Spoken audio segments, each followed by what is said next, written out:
మా ఊర్లో వెంకటయ్య అని ఉండే, ఆయన ఊర్లో ఏతుల వెంకటయ్య కూడా అందరూ ఆన్ కథ ఉంది ఇలా అన్నారు. ఏం కథ అని అడిగిన.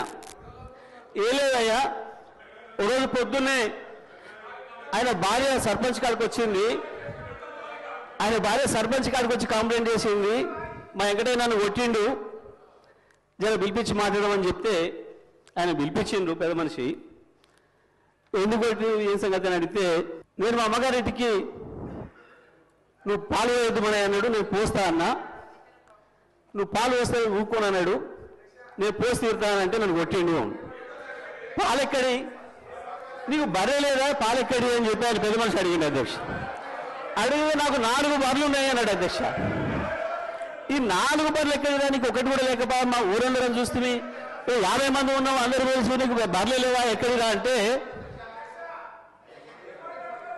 అధ్యక్ష పోయిన భార్య దొరికితే, సచ్చింది బతికితే, పోయింది దొరికితే, మా అత్తగారు ఒకటి పెడితే నేను ఒకటి కొంటే నాకు 4 బర్రెలు ఉంటాయి, నాకెందుకు 4 బర్రెలు అన్నాడు. ఇది కూడా అట్లనే ఉంది అధ్యక్ష ఈ గవర్నర్ గారి ప్రసంగము.